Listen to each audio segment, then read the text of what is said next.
Essendo nato e vissuto qui a Castelfranco e avendo una così bella cittadina da tenere, viva la storicità di questa bella città.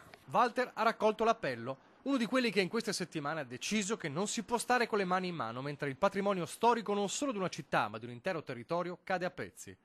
La macchina si è messa in moto, la campagna del comune di Castelfranco e di Antenna 3 è una realtà.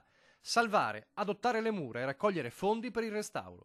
Una Castelfranco senza mura è certamente uno scenario estremo, ma non impossibile vista la condizione generale della cinta castellana e il magro bilancio comunale che non permette un intervento complessivo valutato in diversi milioni di euro. Un restauro che potrebbe essere anche un investimento per tutta la Marca. Pochi euro, anche 2, bastano se tutti danno una mano. Le mura sono di tutti, dello Stato e anche dei cittadini, ed è giusto che tutti contribuiscano a tenere viva le bellezze di Castelfranco. Una sfida che trova pieno sostegno dal numero 1 di Palazzo Balbi. Certo, non c'è problema adottarlo, personalmente ma anche come regione, questo l'abbiamo sempre dato disponibilità. Il problema è che non abbiamo le risorse che c'erano una volta in regione, questo è il vero tema. Ma guardi, le mura si recuperano con chiamate di popolo, dopodiché io direi anche a livello nazionale a volte vedo finanziamenti che sono stati dati dalle comunità, su quali magari potremmo anche dire qualcosa, e penso che sarebbe giusto dalle realtà come Castelfranco, che sono dei pagatori di tasse da paura.